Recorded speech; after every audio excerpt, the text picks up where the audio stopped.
कुर्मी कुड़मी द्वारा आदिवासी का दर्जा की मांग के विरोध में झारखंड के आदिवासी होंकार रैली की तैयारी में हैं, जिससे आगामी 17 अक्टूबर को होंकार महारैली के माध्यम से बताने का काम करेंगे कि किस तरह आदिवासियों के हक अधिकार पर सेंधमारी का प्रयास किया जा रहा है।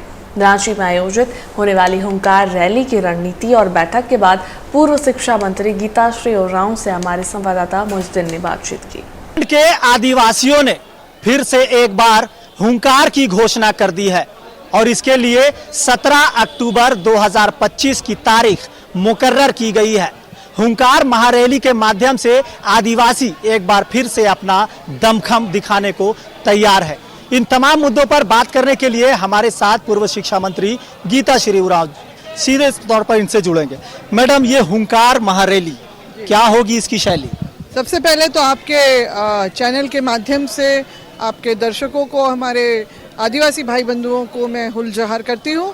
और जो हमारा जो 17 अक्टूबर को जो आदिवासी हुंकार महारैली का जो आयोजन किया जाना है, जो आह्वान किया गया है, उसमें सभी हमारे झारखंड के मुख्य रूप से जो विभिन्न प्रमंडलों से, विभिन्न जिलों से जो 26 तारीख को सितंबर को हम लोगों ने यहाँ बैठक की थी, सबकी सर्वसम्मति से प्रभात तारा मैदान जो है, जो 26 तारीख को सितंबर को हम लोगों ने यहाँ बैठक की थी, सबकी सर्वसम्मति से प्रभात तारा मैदान जो है, और उस दिन आपका 17 तारीख को 11 बजे से हमारा महारैली होगा। तो उसके लिए सबको मैं आह्वान करती हूँ कि आप लोग जो है उस दिन की तैयारी में आप लोग ससमय वहाँ पर पहुँचे, क्योंकि ना सिर्फ झारखंड के विभिन्न जिलों से, प्रमंडल से, बल्कि हमारे पड़ोसी राज्य और महाराष्ट्र से भी जो लोग हैं, हमारे आदिवासी भाई बंधु हैं, वो भी इस जो है रैली का हिस्सा बनने के लिए आए। हम आदिवासियों की बात कर रहे हैं, जल जंगल जमीन की बात आदिवासी करते हैं, तो इसी जमीन पर वो भी लोग रहते हैं जो विरोध कर रहे थे। तो क्या लगता है अपनों के बीच ये हुंकार कितना जायज उचित होगा? नहीं, देखिए, जो अब साथ में तो हम लोग रह रहे थे, हमने तो हमेशा कहा कि वो परिपाटी आप जो है मूलवासी, झारखंडी मूलवासी और हम आदिवासी का ये बढ़िया चल रहा था। आपने बेवजह ये सब जो बातें छेड़ दी, मगर फिर भी इतने वर्षों तक जो है आदिवासी समाज इसलिए चुपचाप बैठा था कि वो सरकारी प्रक्रिया को देख रहा था, संवैधानिक प्रक्रिया क्या है। और उसी, क्योंकि 2004 में जो डॉक्टर रामदयाल मुंडा जनजातीय शोध संस्थान जो है, उसके द्वारा जो रिपोर्ट दी गई थी, उसी को ही registrar general of India, tribal affairs ministry और जो है आपका नेशनल कमीशन फॉर एसटी भी उसी को कंसल्ट करता है। तो वहीं उसी सब चीज़ों को लेके और आपका जो काका कालेकर जो कमेटी बनी थी, उसमें जो सूचीबद्ध किया गया आदिवासी, एससी, एसटी और ओबीसी को, और उसके अलावा लोकर कमेटी जो 1965 में बनी थी, उसमें ये बातें स्पष्ट होती है कि आदिवासी के लक्षण क्या हैं, और वही आधार बनेगा उसकी जो है सूची में रहने का या बाहर जाने का। और साफ तौर पर ये अपना डीएनए भी चेक कराने को तैयार हैं। ये कह रहे हैं कि आज़ादी के समय से हम भी आदिवासी हैं। आज़ादी के समय से, उससे पहले नहीं थे। ये कह रहे हैं कि हम अपने आप को उपेक्षित महसूस कर रहे हैं। ये हम लोग इसीलिए केंद्र सरकार को भी घेरे में लेते हैं कि जैसे कि 2022 में इन्होंने 5 दिन का किया, किसी पे एफआईआर नहीं हुआ, वार्ता के लिए बुलाया, भले साल भर इन्होंने देख के फिर 23 को फिर आह्वान किया, तो उस समय जानकारी मिली थी कि रेल डाइवर्ट्स हो रहे हैं, कैंसिल हो रहे हैं।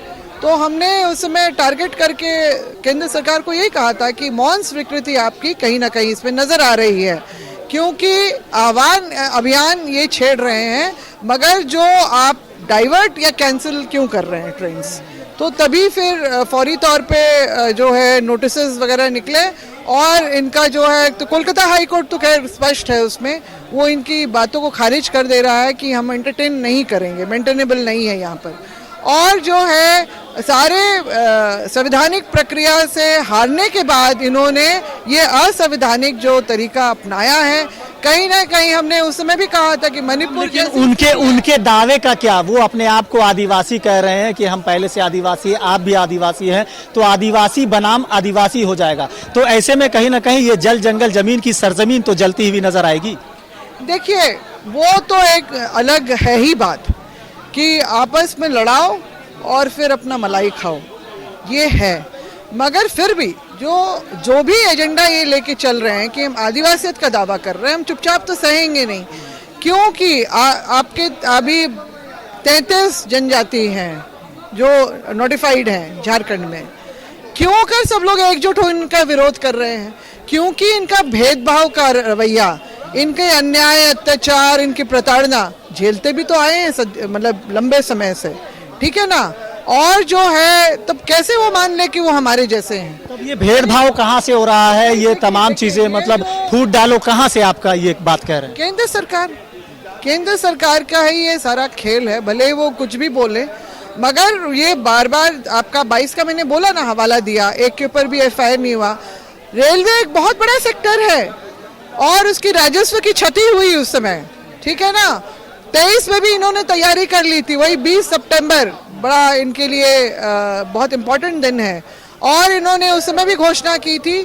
मगर मैंने और हमारे लक्ष्मी नारायण मुंडा जी ने, हम लोग 2 लोगों ने प्रेस कॉन्फ्रेंस करके ये बात को रखा और मैंने तो सीधा केंद्र सरकार को टारगेट किया। लोगों ने तय कर लिया कि 17 को हुंकार आदिवासी भरेंगे। निश्चित रूप से, क्योंकि सभी आदिवासी, कोई हम ही पढ़ा सिखा के नहीं ना कर रहे हैं, लोगों ने जो महसूस किया है बस उनको एक आवाज मिल गई है। बिल्कुल। तो केंद्र की मोदी सरकार पर फूट डालो राज करो का आरोप लगाते हुए पूर्व शिक्षा मंत्री गीता श्री उरांव ने साफ तौर पर कह दिया है कि 17 अक्टूबर को आदिवासी हुंकार भरेंगे और ये कहीं ना कहीं आने वाले समय में सरकार के लिए बड़ी चुनौती होगी। अब देखना होगा कि पहले से जो आदिवासी हैं और अभी आदिवासी का दम भरने वाले कुर्मी इन दोनों की बीच की लड़ाई में झारखंड कितना आगे बढ़ता है और झारखंड कितना जलता है, ये देखने वाली बात होगी। सहयोगी पिंटू के साथ मोइजुद्दीन, TV 45, रांची।